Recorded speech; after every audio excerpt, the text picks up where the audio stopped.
Hi friends, ഞാൻ Abi. Welcome back to my channel. എല്ലാവർക്കും സുഖമെന്ന് വിശ്വസിക്കുന്നു. നല്ലൊരു ദിനം ആശംസിക്കുന്നു. ഈ വീഡിയോ കാണുമ്പോൾ തന്നെ അറിയാം, ഞാനിപ്പോൾ എയർപോർട്ടിലാണുള്ളത്. കുറച്ച് പേഴ്സണൽ ആവശ്യങ്ങൾ കൊണ്ട് നാട്ടിലേക്ക് പോകേണ്ട ഒരു സിറ്റുവേഷൻ ഉണ്ടായി. അങ്ങനെ ഞാൻ തനിച്ച് നാട്ടിലേക്ക് പോവുകയാണ്. ഹസ്ബൻഡും കുട്ടികളും ഒക്കെ യുഎയിലാണ്. ഒരാഴ്ചത്തേക്ക് വേണ്ടിയാണ് ഇപ്പോൾ നാട്ടിലേക്ക് പോകുന്നത്. അപ്പോൾ ഒരാഴ്ചത്തെ എൻ്റെ അവിടുത്തെ ചെറിയ വിശേഷങ്ങളും പിന്നെ തിരിച്ചു വരവുമാണ് ഈ വീഡിയോയിൽ ഞാൻ കാണിക്കുന്നത്. കുട്ടികളും ഹസ്ബൻഡും ഒക്കെ ആയിട്ട് പോകാത്തത് കൊണ്ട് തന്നെ വല്ലാതെ ബോറടിച്ച് അവിടെ ഇരിക്കുമ്പോഴാണ് അപ്രതീക്ഷിതമായിട്ട് ഞാൻ രശ്മി ചേച്ചിയെ കാണുന്നത്. അങ്ങനെ ചേച്ചിയായിട്ട് നിന്നൊരു സെൽഫിയൊക്കെ എടുത്തു. ചേച്ചിക്ക് ഒരു ജാടയില്ലാത്തൊരു ചേച്ചിയാണ്. നമ്മൾ പറഞ്ഞുടഞ്ഞ് തന്നെ വന്ന് നിന്ന് ഒരു സെൽഫിയൊക്കെ എടുക്കാനൊക്കെ സമ്മതിച്ചു. അങ്ങനെ ഞാൻ നാട്ടിലെത്തിയിട്ട് കുറച്ച് നേരം എനിക്ക് ലഗേജൊക്കെ പെട്ടെന്ന് തന്നെ കിട്ടി. എങ്കിലും പുറത്ത് പോയി എനിക്ക് കുറച്ച് നേരം വെയിറ്റ് ചെയ്യേണ്ടി വന്നു.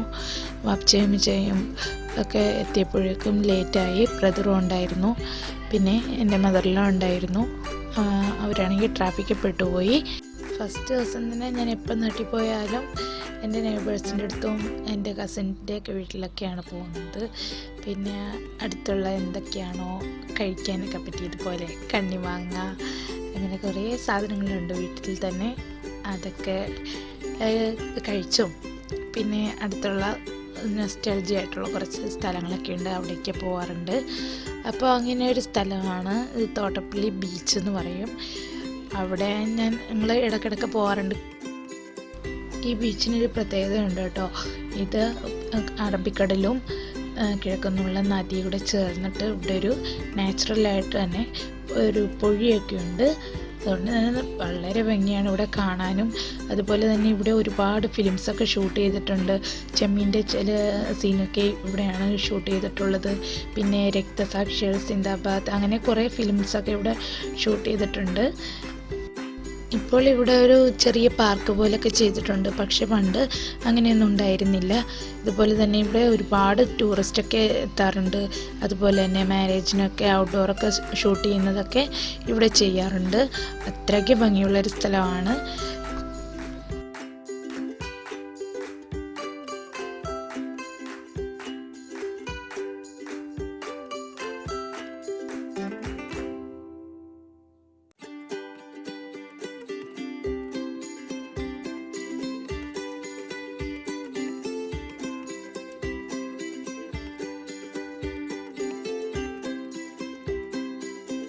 പിന്നെ ഇവിടെ തന്നെ ഒരു വലിയ ഹാർബറുണ്ട്.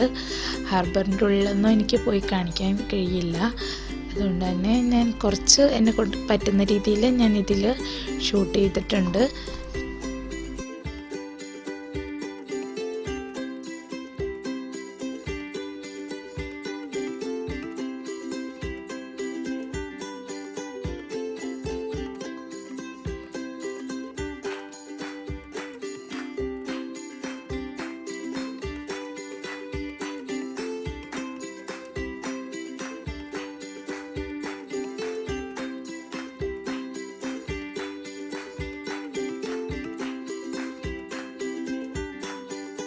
ഹാർബറിൻ്റെ തൊട്ടടുത്തായിട്ട് തന്നെ ചെമ്മീനൊക്കെ ഉണക്കുന്ന ഒരു സ്ഥലമുണ്ടായിരുന്നു.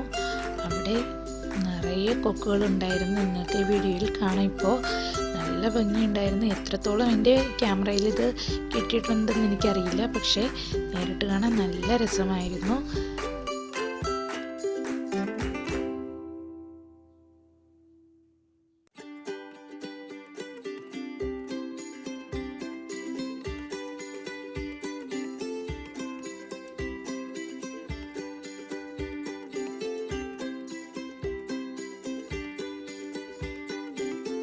ഇനി ഞാൻ നിങ്ങളുമായിട്ട് ഷെയർ ചെയ്യുന്നത് എൻ്റെ ഉമ്മിച്ച ഉണ്ടാക്കുന്ന സ്പെഷ്യൽ മീൻ പൊള്ളിച്ചതാണ്.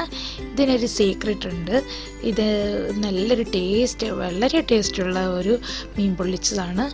ഇപ്പോൾ ഇതിനായി പിന്നെ മീനൊക്കെ ക്ലീൻ ചെയ്ത് കൊടുക്കുന്നത് എൻ്റെ വാപ്പച്ച തന്നെയാണ്. അത് എപ്പോഴും വലിയ മീനൊക്കെ കിട്ടുമ്പോൾ വാപ്പച്ച ഉമ്മിച്ചയെ ഹെൽപ്പ് ചെയ്യാറുണ്ട്. ഇതിനായിട്ടുള്ള മീൻ എൻ്റെ ഇക്ക തന്നെയാണ് കൊണ്ടുവന്നിട്ടുള്ളത്. ഇക്കയ്ക്ക് ഭയങ്കര ക്രേസാണ് ഇങ്ങനെ മീൻ പിടിക്കുന്നതിൽ. അപ്പോൾ ഇക്ക തന്നെ പിടിച്ചിട്ടുള്ള മീനാണിത്. നല്ല ഫ്രഷ് മീനാണ്. ഇതിന് നമ്മുടെ അടുത്ത് പറയുന്നത് ചെമ്പല്ലിക്കോര എന്നാണ്. ഇതിപ്പോൾ ആറ്റിൽ നിന്നുള്ള ചെമ്പല്ലിക്കോരയാണ്. ഇപ്പോൾ ഇത് 3 കിലോയോളം ഈ ആറ്റിൽ നിന്നുള്ള ചെമ്പല്ലിക്കോര കിട്ടാറുണ്ട്. പിന്നെ കടലിൽ നിന്നാണെങ്കിൽ ഇത് 8 കിലോയോളമൊക്കെ വരും. അത്രയൊക്കെയുള്ള സൈസിലുള്ളത് വരെ ഈ ചെമ്പല്ലിക്കോര എന്ന് പറയുന്ന ഈ മീൻ ഉണ്ടാവാറുണ്ട്. അപ്പോൾ ഇത് നമ്മുടെ മീൻ നല്ലതുപോലെ വച്ച തേച്ച് കഴുകി നല്ല കല്ലിലൊക്കെ ഇട്ട് അതിൻ്റെ ആ കളറെല്ലാം കളഞ്ഞ് ഇപ്പോൾ അത് നല്ല ക്ലീൻ ആയിട്ടുണ്ട്. ഇനി നമുക്കിതെങ്ങനെ കുക്ക് ചെയ്യുന്നതെന്ന് നോക്കാം. ഞങ്ങൾ മീൻ വൃത്തിയാക്കുന്ന സമയത്തേക്ക് ഉമ്മച്ചിയുടെ മസാലയ്ക്ക് ആവശ്യമായിട്ടുള്ള എല്ലാം ചെയ്തിരുന്നു. ഇതിപ്പോൾ ചെയ്തിട്ടുള്ളത് വെളിച്ചെണ്ണ ഒഴിച്ച് വെളിച്ചെണ്ണ ചൂടായി വന്നപ്പോഴേക്കും കടുക്, ഉലുവ എന്നിവ ഇട്ട് പൊട്ടിച്ചു.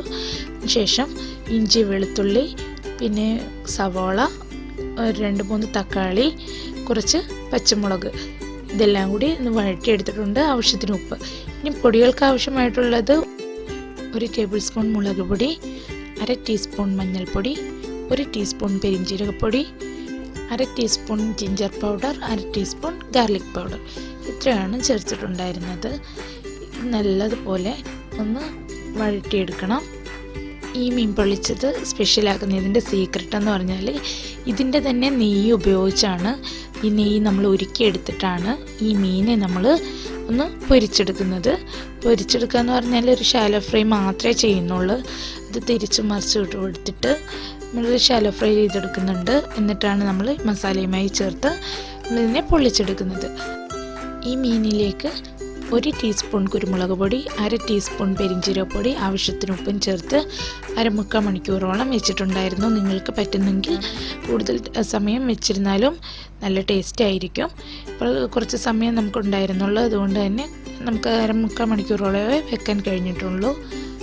ഇപ്പോൾ നമ്മുടെ 2 മീനും ഒന്ന് ഷാലോ ഫ്രൈ ചെയ്തെടുത്തിട്ടുണ്ട്. ഇത് നമ്മളൊരു വാഴയിലയിലേക്ക് ആണ് വെച്ചിട്ടുള്ളത്. വാഴയിലേക്ക് ഒന്ന് വാട്ടിയെടുത്തിട്ടാണ് ഇത് ചെയ്തിട്ടുള്ളത്. നമുക്കിതിലേക്ക് തയ്യാറാക്കി വെച്ചിരിക്കുന്ന മസാല ചേർത്ത് കൊടുക്കാം.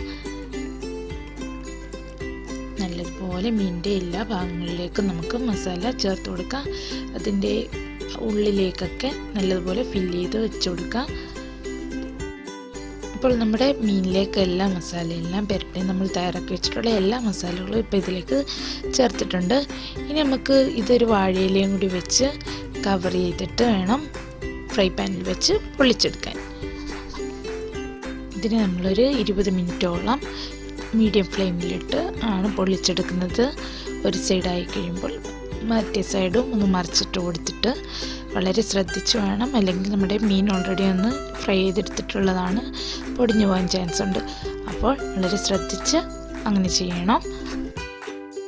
അങ്ങനെ നമ്മുടെ മീൻ പൊള്ളിച്ചൊക്കെ റെഡി ആയിട്ടുണ്ട്. നല്ല മണമാണ്. വാഴയിലേക്ക് മാറ്റുമ്പോൾ ആ വാഴയിലയുടെ ഒരു മണവും ആ മീനിൻ്റെ ഒരു വല്ലാത്തൊരു മസാലയുടെയൊക്കെ ഒരു നല്ലൊരു മണമായിരുന്നു. പിന്നെ നല്ല ടേസ്റ്റുമാണ്. അതുപോലെ തന്നെ ആ മീനിൻ്റെ തന്നെ നെയ്യിൽ കിടന്ന് ചെയ്തതുകൊണ്ട് തന്നെ അതും ആ മസാലയുടെ ടേസ്റ്റും നല്ല ടേസ്റ്റായിരുന്നു. എല്ലാവരും ഇതൊന്ന് ട്രൈ ചെയ്ത് നോക്കണം. ഇങ്ങനെ കുറേ തിരക്ക് പിടിച്ച ദിവസങ്ങൾക്ക് ശേഷം ഞാനിന്ന് തിരിച്ച് പോവുകയാണ്.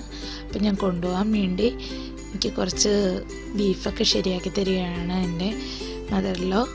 അപ്പം മദറിലായ ഞാൻ മാമി എന്നാണ് വിളിക്കുന്നത്. നല്ലതുപോലെ അത് വഴറ്റിയൊക്കെ എടുത്തിട്ടുണ്ടായിരുന്നു. നല്ല ടേസ്റ്റ് ഉണ്ടായിരുന്നു ബീഫ്. എല്ലാവരോടും യാത്രയൊക്കെ പറഞ്ഞ് അങ്ങനെ ഞാൻ എയർപോർട്ടിലേക്ക് പോവുകയാണ്.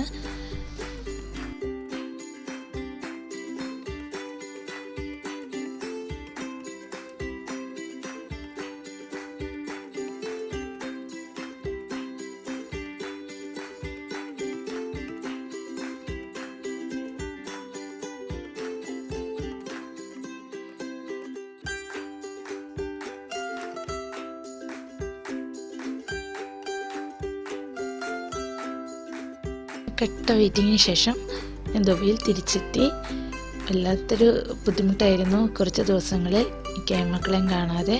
അതുകൊണ്ട് ഭയങ്കര എക്സൈറ്റഡ് ആയിരുന്നു. ഇത്രയും പെട്ടെന്ന് കഴിഞ്ഞിട്ട് വെളിയിലിറങ്ങി അവരെ ഒന്ന് മീറ്റ് ചെയ്തപ്പോഴാണ് എനിക്ക് വല്ലാത്തൊരു സന്തോഷം.